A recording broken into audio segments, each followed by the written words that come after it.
Just to go over the facts again of the case, and then I know you guys have a couple of questions. But the facts are, on July 30th at about 9 in the morning, officers were called to the 4800 block of North Avenue. They were responding to a call of information for the police regarding a suspicious vehicle.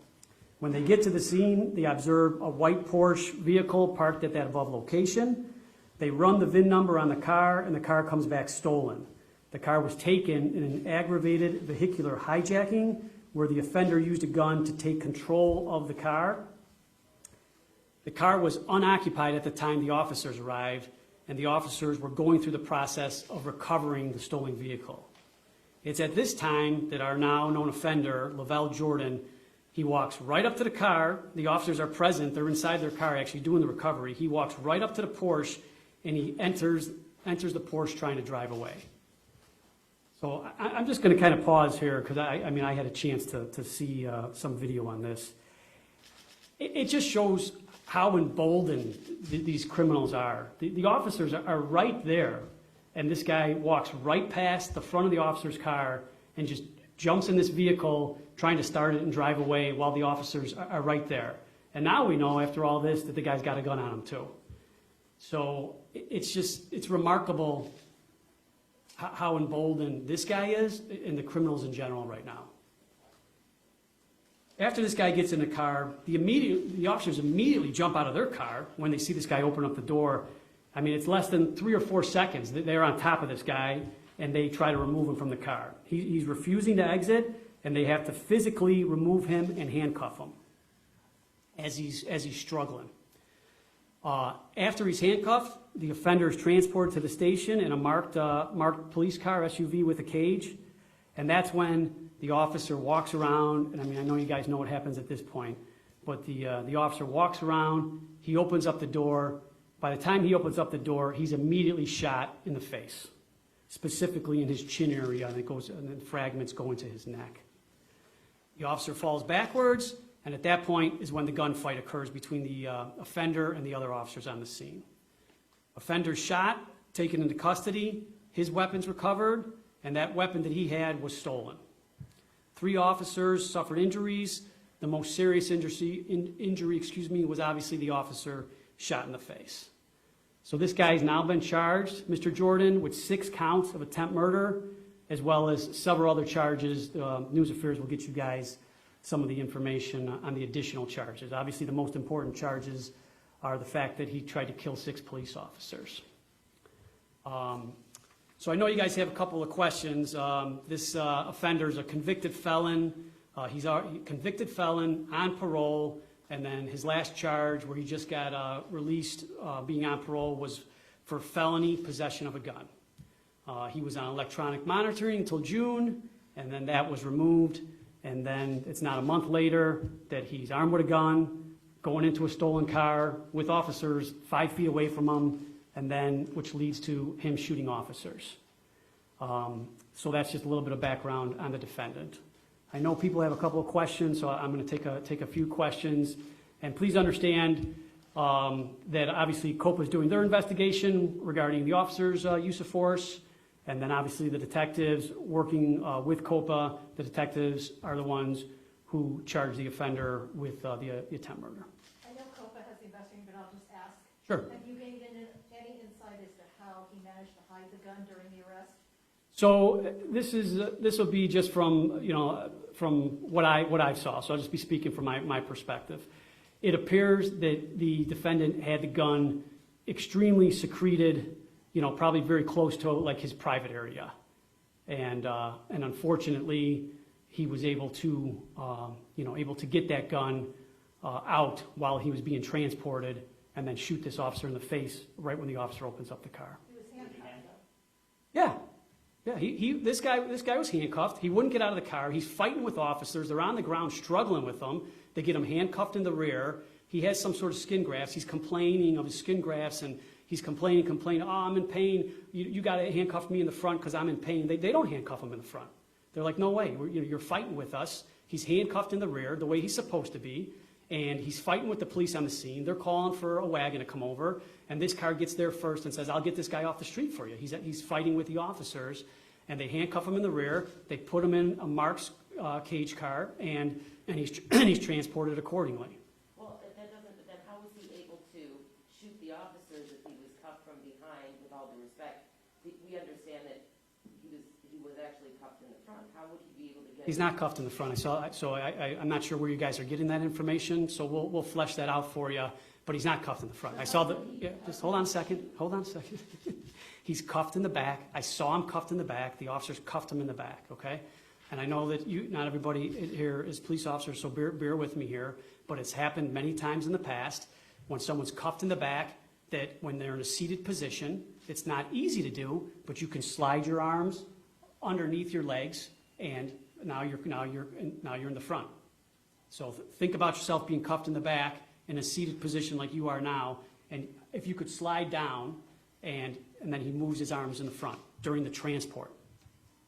Chief, did officers find any other weapons? Hold on a second. I just want to make sure that everybody understands that. So he was able to just literally like Slide down. There you go. Yep. It's not the first time. That's not the first time that's happened.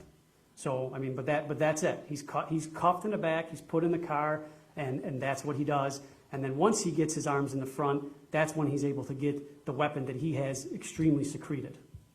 What's the condition update on the officer who's at Illinois Masonic? He's still sedated, but he's doing well, and we're hoping that he's going to make a full recovery. But obviously, the doctors will have more information than that. He gets shot in the chin. He's got some fragments that go into his esophagus, so he's definitely has some issues, and he's not out of the woods by any means, as far as any sort of full recovery. But it appears he's going to make it, and he's giving everybody the thumbs up, and he's doing better.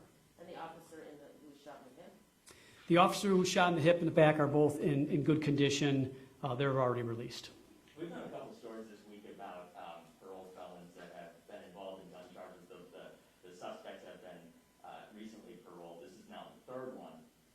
What needs to change? I'm not gonna. I don't think it's my part. I know the superintendent talks about that a lot. What needs to change? I mean, I think we need to do a better job of holding gun offenders accountable. I think the superintendent talks about that consistently, and it has to be everybody working together to do so.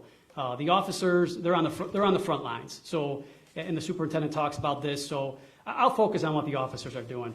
They're obviously arresting people with guns, and so they're doing their job, right? And then it gets pushed off to the next level. It's the whole criminal justice system. So we need to focus on what the Chicago Police Department can do to make things better, and I think that the officers are doing that. They're arresting the offenders with guns. I'll defer to you guys for some investigative journalism to figure out what happens on the back end. We work with the state's attorneys to charge these guys, and then it goes into the court system and the jail system, and it's one criminal justice system that has to be working together to get the best results, for society. Because I know you guys are out there in these neighborhoods as well. They don't want these offenders released back into their neighborhoods, with guns. This is a convicted felon on parole, just gets off EM, and obviously he's got a gun on him. Not only does he have a gun on him, he walks right in front of officers to jump in a stolen vehicle because he thinks he's going to be able to be that quick to get away. So I know the people in the neighborhood don't want him to back out. So, but the officers, I'm going to focus on internally in the CPD. And I want to thank the officers, and I apologize for not starting out by thanking them, but they're out there, they're doing their job, and I think the superintendent, and I think you guys get the data on how many arrests are made with guns all the time. So the officers are out there working, and it's remarkable in this environment just how great the officers are doing and everything that they're trying to do to make the community safer. So you said he was taken off electronic monitoring in June, so can you confirm he was paroled in April? Is that correct? I'll get you the exact information. It looks like I got a parole date here. He's paroled in April. He's paroled in April 2020, and he's on electronic monitoring until June, and then this occurs. He's still on parole when this occurs. And the last charge was a gun conviction, right? Yep, it's a felony possession of a gun. In 2018. In 2018, he's admitted in 2018, correct? Do you know how many times he was shot and what his condition is at this point? I don't have the exact number of shots, but he's shot multiple times, and he's in critical condition, and it's possible that he could be paralyzed from the chest down.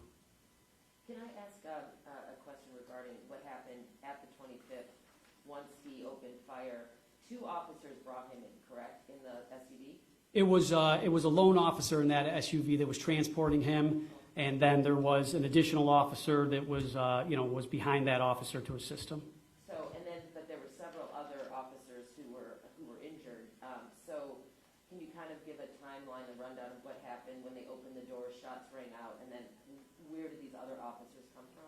Yeah, so that's where I'm going to kind of stay at the 10,000-foot level for this one. So the officer, like I said, he does transport him. There's another officer behind him, and then it's the 25th District police lot. There's obviously officers inside at the desk. There's officers even in the parking lot going to and from work.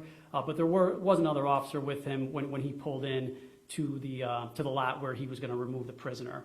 But once that first shot happens, then all the officers come out, and I don't want to get into positions of where every single officer was, but there's multiple officers on the scene. Once they hear a shot, there's multiple officers on the scene, and that's where the gunfight ensues. And the lone officer on the 4,000 block of North, did he call for backup? Was there that second officer there?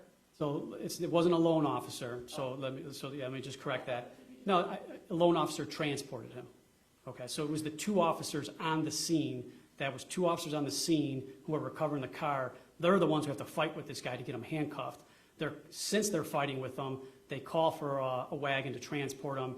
It's just that this other officer arrived first prior to the wagon, and he had a marked cage car, and he was handcuffed at that time. So the officer said, let's get this guy off the street. Let's get him into the 25th District as soon as possible.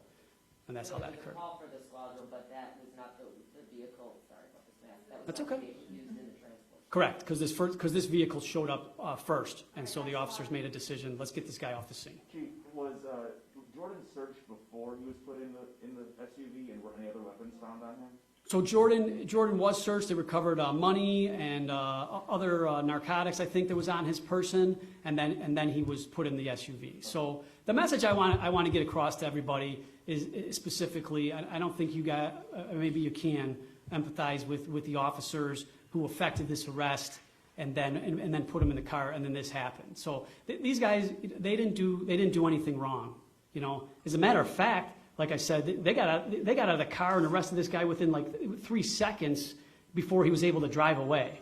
So I mean, you can imagine that somebody they work with, got shot in the face, and how they're feeling based upon everything that happened, and if they felt, did they or did they not make, some sort of mistake, and I will defend them.